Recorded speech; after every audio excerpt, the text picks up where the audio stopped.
हरे कृष्णा। तो अभी हम भगवद गीता के चौथे अध्याय के अंतर्गत श्लोक संख्या 33 पर विचार करेंगे। श्रेयान् द्रव्यमयान् यज्ञान् ज्ञान यज्ञ परन्तप सर्वं कर्माखिलं पार्थ ज्ञाने परिसमाप्यते। तो यहाँ पर भगवान कह रहे हैं श्रेयान् द्रव्यमयान् यज्ञान् ज्ञान यज्ञ परन्तप। हे परंतप, द्रव्य यज्ञ की तुलना में जो ज्ञान यज्ञ है वो ज़्यादा ही श्रेष्ठ है। सर्वम कर्मा अखिलम पार्थ ज्ञाने परिसमाप्यते।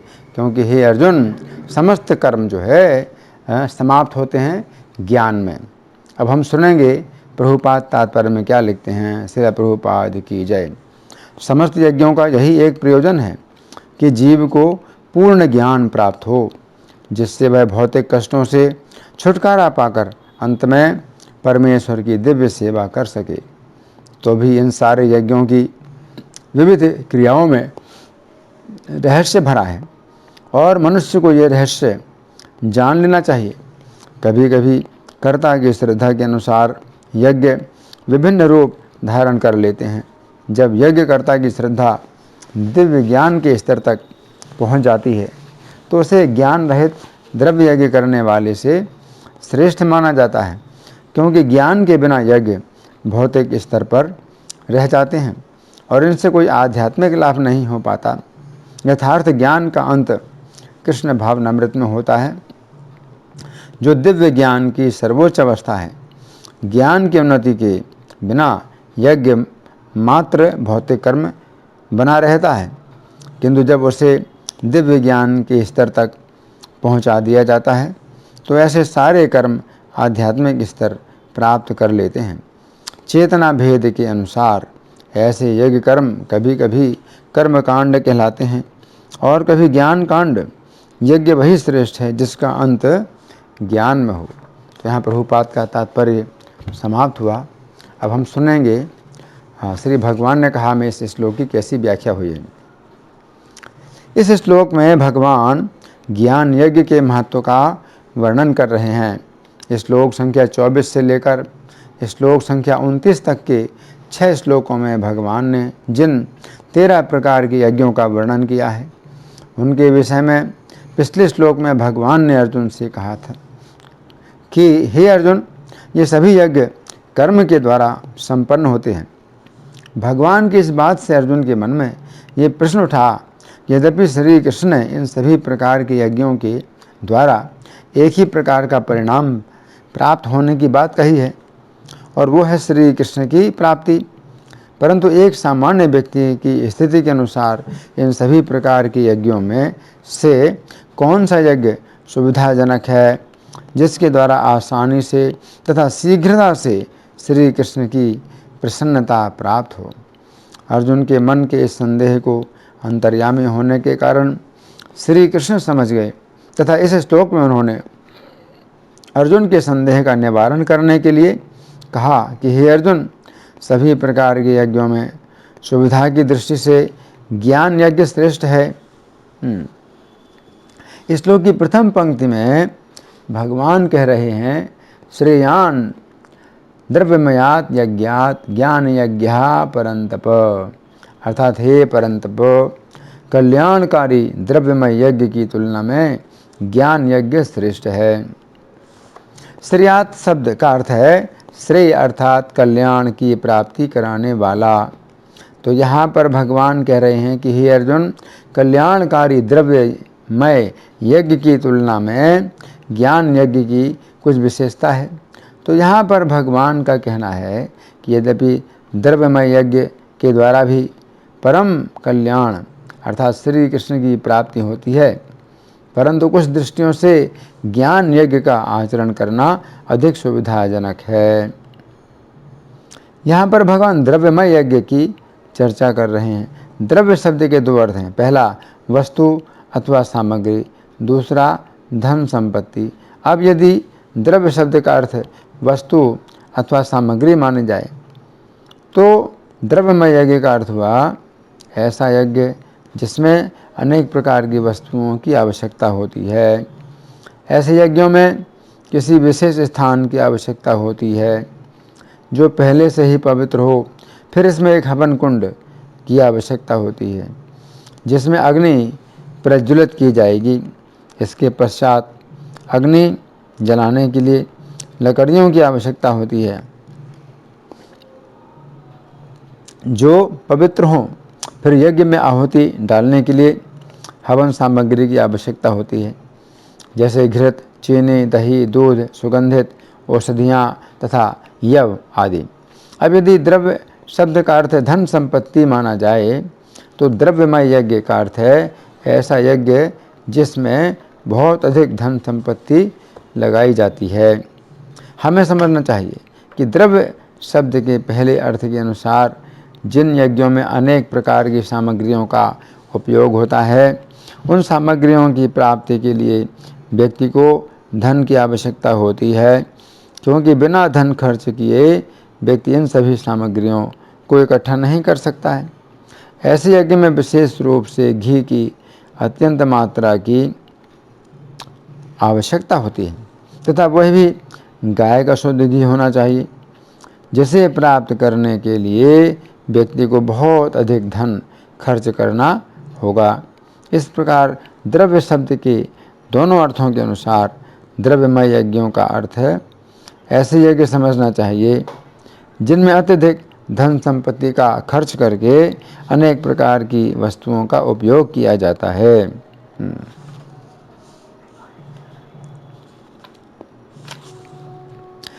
अब ज्ञान यज्ञ। ज्ञान यज्ञ एक ऐसा यज्ञ है जिसमें हम किसी तत्वदर्शी ज्ञानी के मुख से श्री कृष्ण के गुणों तथा उनकी लीलाओं का श्रवण करते हैं। यदि हम गीता के रूप में श्री कृष्ण तथा अर्जुन के संवाद का अध्ययन करते हैं तो यह भी ज्ञान यज्ञ है। श्रील प्रभुपाद की पुस्तकों का अध्ययन करना भी ज्ञान यज्ञ है। सामान्यतया व्यासासन पर बैठे हुए वक्ता से हम जिस समय गीता तथा भागवत की व्याख्या सुनते हैं तो इसे भी ज्ञान यज्ञ समझना चाहिए।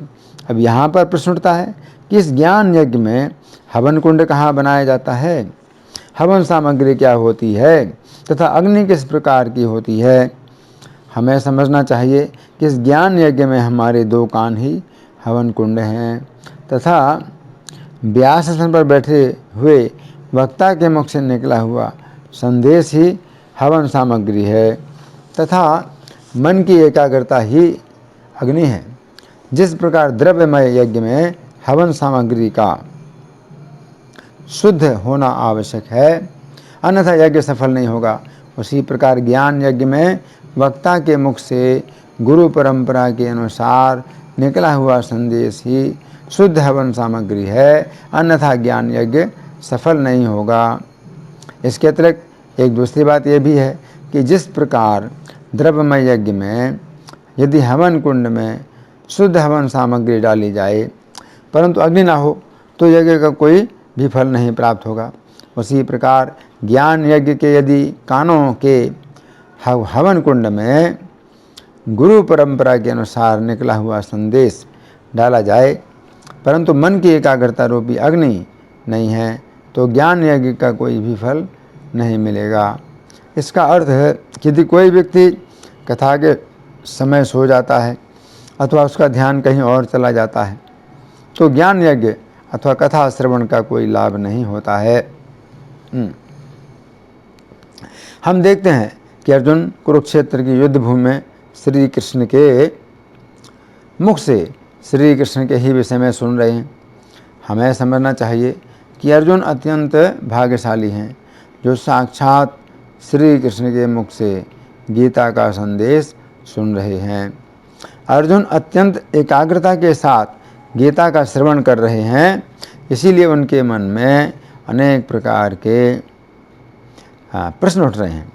अर्जुन अत्यंत सरलता से उन प्रश्नों को श्री कृष्ण के समक्ष प्रस्तुत कर रहे हैं तथा श्री कृष्ण अर्जुन के प्रश्नों का उत्तर दे रहे हैं। दिनांक 12 अगस्त 1966 को न्यूयॉर्क में इस श्लोक पर प्रवचन देते हुए श्रील प्रभुपाद ने कहा था, ज्ञान यज्ञ यही है जो हम यहाँ पर कर रहे हैं। हम गीता के प्रत्येक श्लोक का अत्यंत सूक्ष्म अध्ययन करते हुए जहाँ तक हमारी तर्क शक्ति है उसके द्वारा वैदिक ग्रंथों से पुष्ट करते हुए समझने का प्रयास कर रहे हैं तथा चर्चा कर रहे हैं। इसे कहते हैं ज्ञान यज्ञ। और द्रव्यमय यज्ञ हमने कल चर्चा की थी कि जिस समय हम अग्निकुंड में घी तथा अन्य सामग्रियों की आहुति देते हैं तो यह द्रव्यमय यज्ञ है। तो श्री कृष्ण कह रहे हैं कि श्रेयान द्रव्यमयाद यज्ञात, जो द्रव्यमय यज्ञ है उसमें जिसमें हवन सामग्री की आहुति दी जाती है, ऐसे यज्ञ से ज्ञान यज्ञ अर्थात भगवत गीता तथा श्रीमद् भागवत दैवी प्रामाणिक पुस्तकों के द्वारा जीवन के लक्ष्य के विषय में चर्चा करना अधिक श्रेष्ठ है इति। श्रीमद् भागवत के प्रथम स्कंध के 19वें अध्याय में वर्णन आता है कि जिस समय परीक्षित महाराज को पता चला कि समीक मुनि के पुत्र श्रृंगी मुनि ने उन्हें 7 दिनों के पश्चात मृत्यु होने का शाप दे दिया है, उस समय वे अपने पुत्र जन्मेजय को राज्य का भार सौंपकर अपने धन परिवार तथा शरीर की आसक्ति त्याग कर गंगा जी के तट पर आ गए। वहाँ पर अपने दर्शन के लिए आए हुए ऋषियों को संबोधित करते हुए परीक्षित महाराज बोले, हे ब्राह्मणों, आप लोग मुझे पूर्ण रूप से शरणागत के रूप में स्वीकार करें, क्योंकि मैं पहले से ही अपने हृदय में श्री कृष्ण के चरण कमलों को धारण किए हूँ। मेरी एकमात्र इच्छा ये है कि आप सभी श्री कृष्ण की लीलाओं का गान करते रहें इति। इसके पश्चात वहाँ पर आए हुए सुखदेव गोस्वामी से उन्होंने कहा, आप महान संतों तथा भक्तों के गुरु हैं, अतएव मेरी आपसे प्रार्थना है कि आप सारे व्यक्तियों के लिए और विशेष रूप से जो मरणासन्न हैं उनके लिए पूर्णता का मार्ग दिखलाइए। कृपया मुझे बतलाएं कि मनुष्य को किसके विषय में सुनना, जपना, स्मरण करना तथा पूजन करना चाहिए। भागवत के 10वें स्कंध के प्रथम अध्याय में वे कहते हैं, आप कृपा करके श्री कृष्ण के अद्भुत चरित्रों का वर्णन कीजिए जो बलदेव जी के 7 यदुवंश में प्रकट हुए हैं। भगवान मुकुंद अपने पिता का घर छोड़कर ब्रज क्यों चले गए, और जब वे ब्रज चले गए तो उन्होंने ब्रज में कहाँ निवास किया। श्री केशव ने ब्रज में तथा मथुरा में कौन कौन सी लीलाएं की, उन्होंने अपने मामा कंस का वध क्यों किया, वे यदुवंशियों के साथ कितने वर्षों तक रहे तथा उनकी कितनी पत्नियां थीं। आप सर्वज्ञ हैं, अतः श्री कृष्ण के चरित्रों का वर्णन विस्तार से करें, क्योंकि मैं श्री कृष्ण के विषय में सुनने के लिए अत्यंत उत्सुक हूँ। यद्यपि द्रव्यमय यज्ञ तथा ज्ञान यज्ञ दोनों ही कल्याणकारी हैं, परंतु फिर भी द्रव्यमय यज्ञ की तुलना में ज्ञान यज्ञ विशेष है, क्योंकि यदि व्यक्ति का मन रजोगुण अथवा तमोगुण में है तो उसके द्वारा किया हुआ द्रव्यमय यज्ञ भी रजोगुण अथवा तमोगुण में होगा। गीता 17:12 में भगवान कहते हैं कि रजोगुण में स्थित व्यक्ति स्वर्ग प्राप्ति के लिए अथवा दिखावा करने के लिए यज्ञ करता है, तथा गीता 17:13 में भगवान कहते हैं कि तमोगुण में स्थित व्यक्ति श्रद्धा के बिना तथा विधि का पालन किए बिना यज्ञ करता है। इस प्रकार हम देखते हैं कि यदि व्यक्ति का मन रजोगुण अथवा सतोगुण में है, क्षमा करें, रजोगुण अथवा तमोगुण में है, तो ऐसी स्थिति में द्रव्यमय यज्ञ करने से उसके मन का अशुद्धिकरण नहीं हो सकता है, परंतु ज्ञान यज्ञ में ऐसी बात नहीं है। यदि किसी व्यक्ति का मन रजोगुण अथवा तमोगुण में है, परंतु यदि उसकी बुद्धि सतोगुण में है, तो ज्ञान यज्ञ की विधि से उसका मन रजोगुण अथवा तमोगुण से ऊपर उठकर सत्वगुण में तथा सत्वगुण से ऊपर विशुद्ध सत्व में स्थित हो सकता है। भागवत 1:2:17 से 21 में श्रील सूत गोस्वामी सौनक आदि ऋषियों से कहते हैं, वैदिक साहित्य से श्री कृष्ण के विषय में सुनना अपने आप में पुण्य कर्म है। और जो व्यक्ति प्रत्येक हृदय में वास करने वाले श्री कृष्ण के विषय में सुनता है उसे वे शुद्ध कर देते हैं। इस प्रकार भक्त अपने सुप्त दिव्य ज्ञान को फिर से प्राप्त कर लेता है। ज्यों ज्यों वह भक्तों से श्री कृष्ण के विषय में अधिकाधिक सुनता है, त्यों त्यों वह श्री कृष्ण भक्ति में स्थिर होता जाता है। भक्ति के विकसित होने पर वह रजो तथा तमोगुणों से मुक्त हो जाता है और इस प्रकार उसके मन में भौतिक काम तथा लोभ कम हो जाते हैं। अब भक्त सत्वगुण में स्थित हो सकता है और भक्ति के द्वारा स्फूर्ति प्राप्त करता है और आगे चलकर श्री कृष्ण तत्व को पूरी तरह जान लेता है। इस प्रकार उसकी भौतिक मोह की कठिन ग्रंथि कट जाती है तथा उसके समस्त संशय दूर हो जाते हैं। तो अभी हम 7 प्रकार से द्रव्यमय यज्ञ से ज्ञान यज्ञ की तुलना करके ये बात सिद्ध करेंगे कि द्रव्यमय यज्ञ की तुलना में ज्ञान यज्ञ अधिक सुविधाजनक है। तो पहला, द्रव्यमय यज्ञ करने के लिए हमें हवन कुंड बनाने की आवश्यकता पड़ती है, परंतु ज्ञान यज्ञ करने के लिए हमें हवन कुंड बनाने की कोई आवश्यकता नहीं है, क्योंकि हमारे 2 कान ही हवन कुंड हैं। दूसरा, द्रव्यमय यज्ञ करने के लिए हवन सामग्री का शुद्ध होना आवश्यक है, जैसे घी गाय का ही होना चाहिए तथा घी में किसी प्रकार की मिलावट नहीं चलेगी। परंतु ज्ञान यज्ञ करने के लिए हवन सामग्री का प्रबंध करने की कोई आवश्यकता नहीं है। ज्ञान यज्ञ में हवन सामग्री केवल भगवान का संदेश ही है, जिसे हमने अपने कानों के द्वारा सुनना है। तीसरा, द्रव्यमय यज्ञ के लिए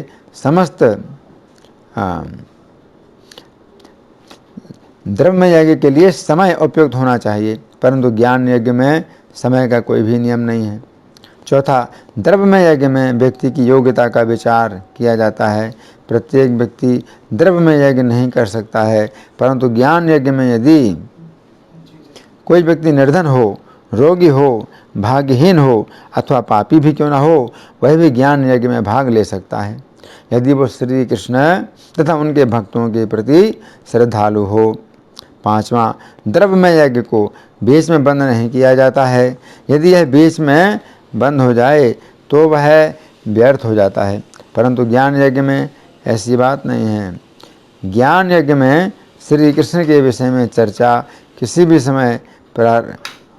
समय प्रारंभ की जा सकती है तथा किसी भी समय रोकी जा सकती है। छठा, द्रव्यमय यज्ञ में धन की बहुत आवश्यकता पड़ती है, परंतु ज्ञान यज्ञ में धन की कोई आवश्यकता नहीं है। अपनी सुविधा के अनुसार थोड़ा या अधिक धन लगाया भी जा सकता है। सातवां, द्रव्यमय यज्ञ में अधिक से अधिक व्यक्तियों की आवश्यकता पड़ती है, परंतु ज्ञान यज्ञ में अधिक व्यक्ति हों तो भी अच्छा है, परंतु केवल 2 व्यक्तियों के द्वारा भी ज्ञान यज्ञ किया जा सकता है।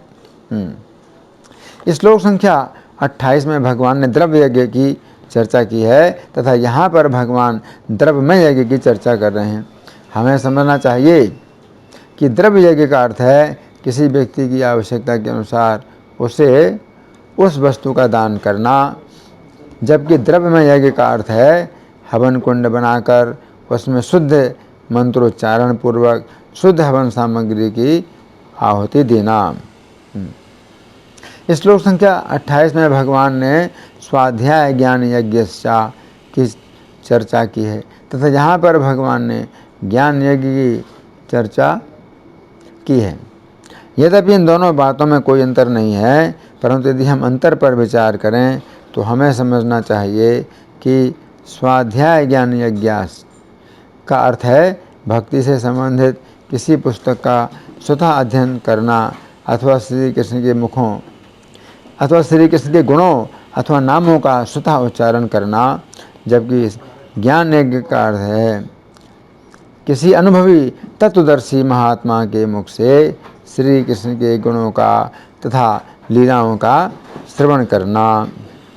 श्लोक की दूसरी पंक्ति में भगवान कह रहे हैं सर्वम कर्म अखिलम पार्थ ज्ञाने परिसमाप्यते। इस श्लोक की दूसरी पंक्ति में भगवान कह रहे हैं अर्थात हे पार्थ, सभी प्रकार के कर्म ज्ञान में ही समाप्त होते हैं। तो यहाँ पर भगवान जिस ज्ञान शब्द का प्रयोग कर रहे हैं, श्रील प्रभुपाद इस श्लोक के अनुवाद में उस ज्ञान शब्द का अर्थ लिख रहे हैं दिव्य ज्ञान। अब दिव्य ज्ञान को समझने के लिए श्रील प्रभुपाद इस श्लोक से तात्पर्य में लिखते हैं, समस्त यज्ञों का यही प्रयोजन है कि जीव को पूर्ण ज्ञान प्राप्त हो, जिससे वह भौतिक कष्टों से छुटकारा पाकर अंत में परमेश्वर की सेवा कर सके। यथार्थ ज्ञान का अंत कृष्ण भावनामृत में होता है, जो दिव्य ज्ञान की सर्वोच्च अवस्था है इति। उक्त प्रवचन में आगे श्रील प्रभुपाद ने कहा, तो ज्ञान यज्ञ को महत्व क्यों दिया जा रहा है? सर्वकर्माखिलम पार्थ ज्ञाने परिसमाप्यते, क्योंकि अंत में उन्हें उसी ज्ञान को प्राप्त करना है जिसके द्वारा हम परमेश्वर की शरण लेंगे। गीता 7:19 में श्री कृष्ण कहते हैं, बहुनाम जन्मनाम अन्ते ज्ञानवान माम प्रपद्यते। तो ज्ञान का अर्थ ये भी है कि हम समझें कि हमारी स्थिति क्या है, ईश्वर क्या है, हमारा ईश्वर के साथ संबंध क्या है, हम इस भौतिक जगत में क्यों आए हैं, हमारा अगला जीवन क्या होगा और हम कहाँ से आए हैं। और जिस समय आप इन सभी बातों को समझ जाएंगे, उस समय आपका रास्ता स्पष्ट हो जाएगा, आप अच्छी तरह समझ पाएंगे कि मैं परमेश्वर श्री कृष्ण का अंश हूँ, इसलिए मेरा कल्याण, इसलिए मेरा एकमात्र कर्तव्य श्री कृष्ण की सेवा करना है। यही सर्वोच्च ज्ञान है। अब इन सभी बातों को समझने के लिए आपको अपना समय देना होगा, आपको इसके लिए कुछ परिश्रम करना होगा तथा आपको इस विषय में ध्यान देना होगा। इसलिए ऐसे यज्ञ को आहुति डालने वाले यज्ञ की तुलना में अधिक महत्व दिया जाता है। तो यहाँ पर भगवान कह रहे हैं कि हे अर्जुन, सभी प्रकार के कर्म ज्ञान में ही समाप्त होते हैं। अब यहाँ पर प्रश्न उठता है कि कर्म शब्द से भगवान का क्या तात्पर्य है। हमें समझना चाहिए कि यहाँ पर कर्म शब्द का प्रयोग करके भगवान उन सभी कर्मों की ओर संकेत कर रहे हैं जो कल्याणकारी है। तो यहाँ पर भगवान कहना चाहते हैं कि जितने भी कल्याणकारी कर्म हैं उनकी समाप्ति ज्ञान पर होती है। श्रीमद् भागवत के चौथे स्कंध के 9वें अध्याय में वर्णन आता है कि जिस समय नारद जी के आदेश से ध्रुव महाराज ने ओम नमो भगवते वासुदेवाय इस मंत्र का 6 माह तक जप करके श्री कृष्ण को प्रसन्न कर लिया तथा श्री कृष्ण ने ध्रुव महाराज को दर्शन दिया, उस समय छोटे से बालक होने के कारण ध्रुव महाराज के पास वो ज्ञान नहीं था जिसके द्वारा वे श्री कृष्ण का गुणगान कर सकें। उस समय वह बालक प्रेम में अधीर होकर हाथ जोड़े हुए श्री कृष्ण के सामने खड़ा था। सर्वांतर्यामी श्री कृष्ण बालक के मन की बात जान गए और उन्होंने कृपा पूर्वक अपने वेदमय शंख को उस बालक के गाल से छुआ दिया।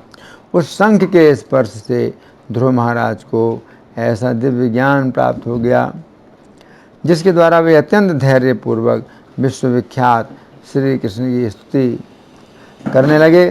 तो यहाँ पर भगवान कह रहे हैं कि सभी प्रकार के कल्याणकारी कर्मों की समाप्ति ज्ञान में ही होती है। जिस प्रकार ध्रुव महाराज की तपस्या की समाप्ति दिव्य ज्ञान में प्राप्ति हुई, दिव्य ज्ञान की प्राप्ति हुई। अब यहाँ पर भगवान कह रहे हैं सर्व कर्म अखिलम पार्थ ज्ञाने परिसमाप्यते, अर्थात हे अर्जुन, सभी कल्याणकारी कर्मों की परिसमाप्ति ज्ञान में ही होती है। तो यहाँ पर भगवान परिसमाप्यते शब्द का प्रयोग कर रहे हैं। परि शब्द का अर्थ है सभी दिशाओं से तथा समाप्यते शब्द का अर्थ है समाप्त होते हैं। इस प्रकार परिसमाप्यते शब्द का अर्थ हुआ सभी दिशाओं से समाप्त होते हैं। इसका अर्थ हुआ कि जितने प्रकार के कल्याणकारी कर्म हैं उनकी समाप्ति ज्ञान में ही होती है, जिस प्रकार से सभी नदियों के प्रवाह समुद्र में समाप्त होते हैं। तो यहाँ पर भगवान अर्जुन के लिए पार्थ नाम का प्रयोग कर रहे हैं। पार्थ शब्द का अर्थ है पृथा, अर्थात कुंती देवी का पुत्र। भागवत 1:8-42 में कुंती देवी श्री कृष्ण से प्रार्थना कर रही हैं, हे श्री कृष्ण, जिस प्रकार गंगा जी की अखंड धारा समुद्र में गिरती रहती है, उसी प्रकार मेरी चित्तवृत्ति भी सदा आपके चरण कमलों में लगी रहे इति। तो यहाँ पर भगवान कह रहे हैं कि हे अर्जुन, जिस प्रकार तुम्हारी माता कुंती देवी दिव्य ज्ञान के द्वारा अपनी चित्तवृत्ति सदा मुझ में लगाए रहती हैं, उसी प्रकार का दिव्य ज्ञान तुम्हारे पास भी होना चाहिए, ताकि तुम भी अपनी चित्तवृत्ति सदा मुझ में ही लगाए रखो। तो यहाँ पर भगवान कह रहे हैं, श्रेयान द्रव्यमयाज यज्ञाज ज्ञान यज्ञ परंतप, कि द्रव्यमय यज्ञ की तुलना में ज्ञान यज्ञ श्रेष्ठ है। सर्वम कर्माखिलम पार्थ ज्ञाने परिसमापिते, क्योंकि हे अर्जुन, सभी कर्म जो है कहाँ पर समाप्त होते हैं? परिसमाप्त होते हैं। इसी बिंदु पर परिसमाप्त होते हैं।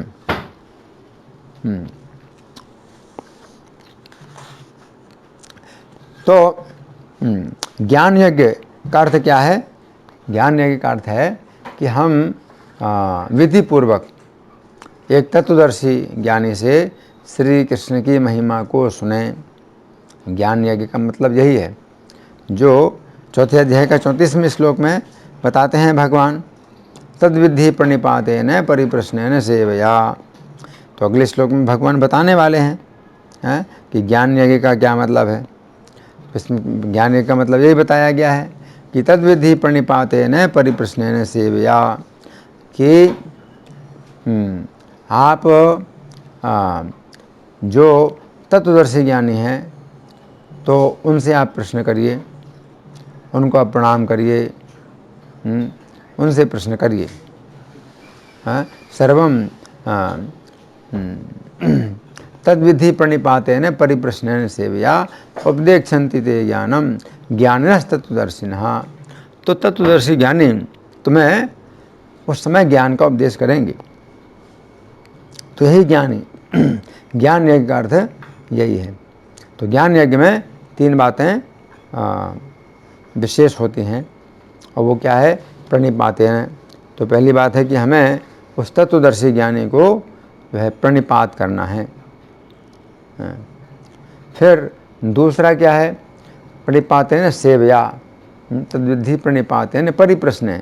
दूसरा है परिप्रश्न, तो प्रश्न करना, और परिप्रश्न का मतलब चारों ओर से प्रश्न करना। परिप्रश्न सेवया, और सेवया का मतलब है सेवा की भावना से हमें प्रश्न करना चाहिए। तो अगर इस भावना से कोई ज्ञान यज्ञ किया जाता है, तो जितने भी अन्य कर्म हैं तो वे समाप्त हो जाते हैं। तो काफ़ी दूरी पर ही पीछे रह जाते हैं, है ना। तो यहाँ पर भगवान ज्ञान यज्ञ का महात्म बतलाते हैं कि जो ज्ञान यज्ञ है तो इसमें क्या होता है कि हम मन लगा करके श्री कृष्ण की महिमा को श्रवण करते हैं, है ना। तो ज्ञान यज्ञ ये भी है कि अर्जुन गीता का संदेश सुन रहे हैं श्री कृष्ण से, और श्री कृष्ण के चरणों में आत्मसमर्पण भी करते हैं, और फिर अगले दिन के लिए भी, है ना। तो अगले दिन के लिए भी वे इस श्रवण की जो विधि है उसको बनाए रखते हैं, है ना। तो ज्ञान यज्ञ जो है सब प्रकार के यज्ञों में श्रेष्ठ है, क्योंकि इसमें हमें केवल श्रवण करना होता है। और परीक्षित महाराज ने जब श्रवण किया तो उनको भूख और प्यास की भी कोई बाधा नहीं हो रही थी। तो इस तरह से ज्ञान यज्ञ श्रेष्ठ होता है और इससे ऊपर और कोई कार्य नहीं है। धन्यवाद। हरे कृष्णा।